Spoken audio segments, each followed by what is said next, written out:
Hello viewers, আসসালামু আলাইকুম। কেমন আছেন সবাই? আশা করি সবাই অনেক ভালো আছেন। আজকে আমি মজাদার আর পারফেক্ট একটি নাস্তা রেসিপি নিয়ে আপনাদের মাঝে হাজির হয়েছি।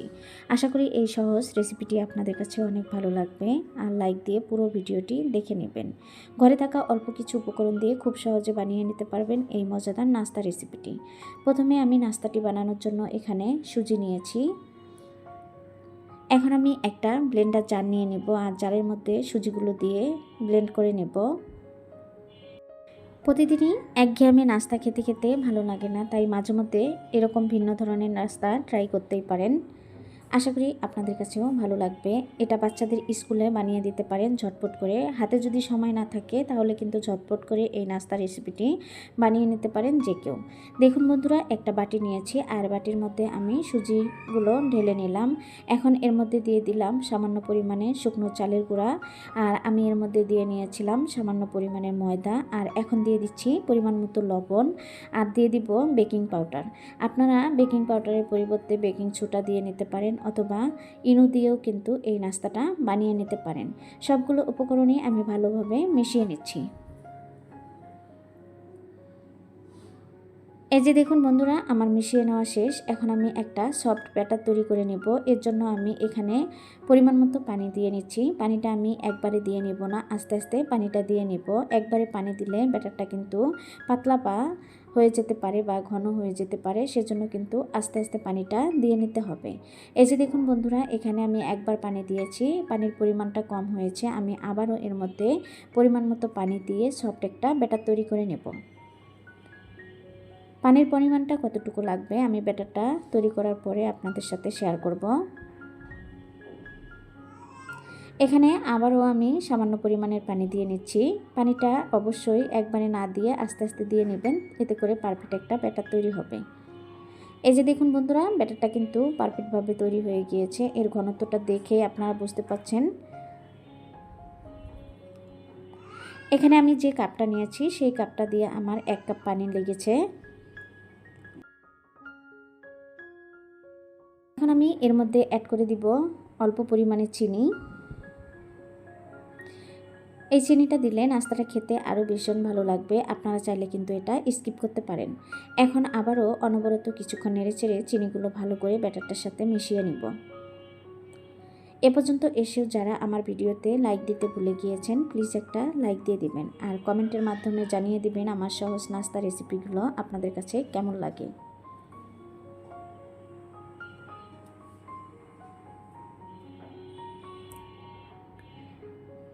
আমার সবগুলো উপকরণই ভালো করে মিশিয়ে নেওয়া শেষ। আর এই যে এর ঘনত্বটা এই যে দেখুন এরকম হয়েছে।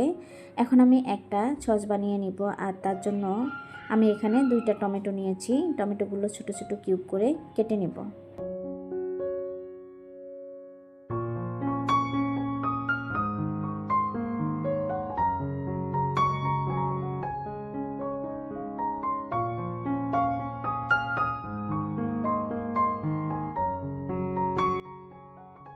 এই যে দেখুন বন্ধুরা, 2টা টমেটো আমার কেটে নেওয়া শেষ। আর আমি কিভাবে কেটে নিয়েছি এই যে আপনারা ভিডিওটা দেখেই বুঝতে পাচ্ছেন। এখন চুলায় একটা টপার বসিয়ে দিব, আর এর মধ্যে দিয়ে দিব পরিমাণ মতো তেল, আর দিয়ে দিব একটা শুকনা মরিচ। এখন মরিচটা নেড়েচেড়ে কিছুক্ষণ সময় ভেজে নেব। এর মধ্যে এখন দিয়ে দিব 1/2 টেবিল চামচ শাহি জিরা। জিরাগুলো যখন তেলের মধ্যে ফুটে উঠবে সেই সময় এখন দিয়ে দিব এর মধ্যে কিছু পেঁয়াজ আর রসুন কুচি। রসুন আর পেঁয়াজ কুচিগুলো ভালো করে ভেজে নেব। এখন আমি কেটে রাখা টমেটোগুলো এর মধ্যে দিয়ে দিচ্ছি।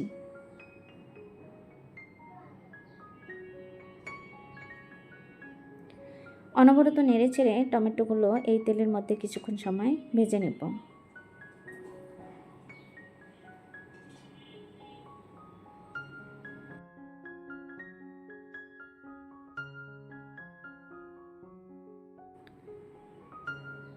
এর মধ্যে চাইলে আপনারা ধনিয়া পাতা অ্যাড করে দিতে পারেন, আদা অ্যাড করে দিতে পারেন। আমি এগুলো দেইনি, আমার হাতের কাছে ছিল না, সেজন্য। এই যে দেখুন টমেটোগুলো সিদ্ধ হয়ে গিয়েছে। এখন আমি একটা ব্লেন্ডার জার নিয়ে আর জারের মধ্যে দিয়ে এটা একটা সস তৈরি করে নেব। আর এটা দিয়ে কিন্তু এই নাস্তাটা খেতে ভীষণ ভালো লাগে। এই যে দেখুন 2টা কাচের বাটি নিয়েছি, আর বাটিগুলোর মধ্যে সামান্য পরিমাণে তেল দিয়ে দিচ্ছি। তেলগুলো আমি বাটির সাথে ভালো করে লাগিয়ে নিচ্ছি। আপনারা চাইলে হাতের কাছে যদি ব্রাশ থাকে তাহলে ব্রাশ দিয়েও কিন্তু তেলগুলো ভালোভাবে লাগিয়ে নিতে পারেন। এখন আমি যে ব্যাটারটা করে নিয়েছি সেটা এই যে দেখুন এর মধ্যে দিয়ে দিচ্ছি। বাটিটা ভর্তি করে দিতে যাবেন না, একটু খালি রেখেই দিবেন, এটা কিন্তু ফুলে ভর্তি হয়ে যাবে বাটিটা। আপনারা চাইলে এখানে কাচের বাটির চাইতে স্টিলের বাটি যদি হাতের কাছে থাকে সেটাও দিয়ে কিন্তু এই নাস্তাগুলো বানিয়ে নিতে পারবেন। আমার হাতের কাছে স্টিলের বাটি ছিল না, সেজন্য আমি কাচের বাটি নিয়েছি। আর এর উপর দিয়ে দিয়ে দিচ্ছি কিছু কিশমিশ আর কাঠবাদাম দিয়ে দিচ্ছি দেখার সৌন্দর্যের জন্য। আপনাদের হাতের কাছে এটা না থাকলে স্কিপ করতে পারেন।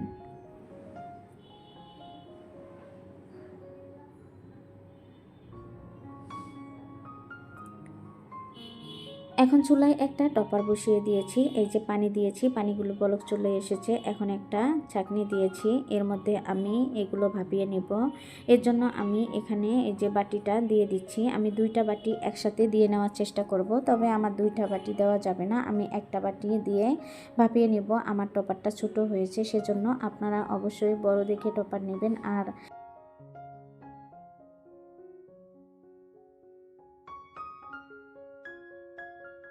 এই যে দেখুন বন্ধুরা, আমি একটা বাটি দিয়ে নিয়েছি। এখন ঢাকনা দিয়ে ঢেকে এটা ভাপিয়ে নেব। এটা ভাপাতে সর্বোচ্চ 10 মিনিট সময় লাগবে। এই যে দেখুন বন্ধুরা, আমি ঢাকনা দিয়ে ঢেকে দিচ্ছি। ফিরে আসছি 10 মিনিট পরে। ঢাকনা খুলে দেখিয়ে দিচ্ছি, এই যে আমি যে নাস্তাটা বানিয়ে নিচ্ছি সেটা কিন্তু ভাপানো হয়ে গেছে। একটা কাঠি দিয়ে চেক করে নিচ্ছি, এই যে কাঠির ভিতরে কোনো কিছু উঠে আসছে না, তার মানে এই পিঠাটা হয়ে গিয়েছে। এখন আমি নামিয়ে নেব। আর একইভাবে আমি আরেকটা ভাপিয়ে নিয়েছি, এই যে দেখুন এটাও কিন্তু হয়ে গিয়েছে। সবগুলো আমি ভাপিয়ে নিয়েছি, এখন এই যে নামিয়ে নিয়েছি। দেখুন ঠান্ডা হওয়ার পরে আমি বাটি থেকে তুলে নেব, আর এটা কিন্তু সুন্দরভাবে উঠে আসবে।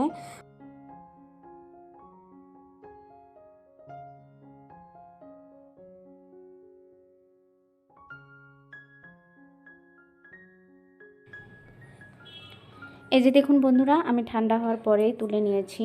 কতটা সুন্দরভাবে উঠে এসেছে আপনারা দেখেই বুঝতে পারছেন।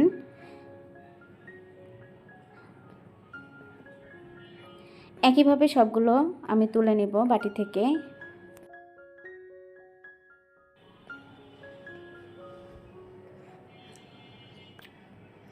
এই যে দেখুন বন্ধুরা, সবগুলো আমি একটা প্লেটে তুলে নিচ্ছি। কতটা সুন্দর আর কতটা পারফেক্ট একটি নাস্তা রেসিপি আপনারা দেখেই তো বুঝতে পাচ্ছেন। হেলদি এই নাস্তা রেসিপিটি প্রতিদিনই তেল দিয়ে নাস্তা খেতে খেতে যদি ভালো না লাগে তাহলে তেল ছাড়া কিন্তু এই নাস্তাটি ঝটপট করে বানিয়ে নিতে পারেন অল্প সময়ে অল্প কিছু উপকরণ দিয়ে। অনেকটাই সফট হয়েছে এই নাস্তাটি, আপনারা দেখেই বুঝতে পাচ্ছেন। ঘরে থাকা অল্প কিছু উপকরণ দিয়ে যে এত মজাদার নাস্তা বানানো যায়, ভিডিওটি না দেখলে বুঝতেই পারবেন না। এই যে আমি আপনাদেরকে একটা কেটে দেখাচ্ছি, কতটা সুন্দর হয়েছে। ভিতরটা কিন্তু পুরোপুরিভাবে সিদ্ধ হয়ে গিয়েছে, আপনারা এই যে দেখেই বুঝতে পাচ্ছেন। আমার এই সহজ নাস্তা রেসিপিটি আপনাদের কাছে যদি ভালো লাগে, চাইলে ভালোবেসে আমার চ্যানেলটি সাবস্ক্রাইব করে দিয়ে পাশে থাকা বেল আইকনটি অন করে রেখে দিতে পারেন। আর রেসিপিটি বেশি ভালো লাগলে ফ্রেন্ড এবং ফ্যামিলির সাথে শেয়ার করতে পারেন। আজ এ পর্যন্ত, সবাই ভালো থাকবেন। আবারও কথা হবে অন্য কোনো ভিডিওতে। আল্লাহ হাফেজ, আসসালামু আলাইকুম।